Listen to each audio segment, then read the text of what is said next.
Hello everyone! I would like to diri ko share sa kung may paano ko over ko. nalaman na may lagnat yung aso ko. So ito yung aso ko, gusto niya talagang Higaon nasa mo amo labas, ha.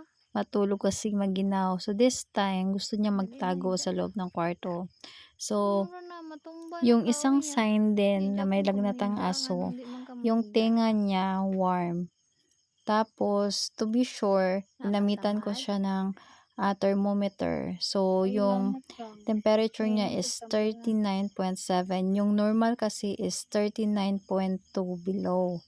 So, yung Biotic na ginamit ko gamit na ko. gamot Tapos, para sa lagnat. Init kayo kagang tunggan. Kasi kagpanago dira. Ano ko kung ako ayaw nilang uminom uminom through syringe, pwede mong Suyami, manigang, i-mix sa suyami. pagkain or Ala, ilagay yummy sa man yun. tinapay. Inom na.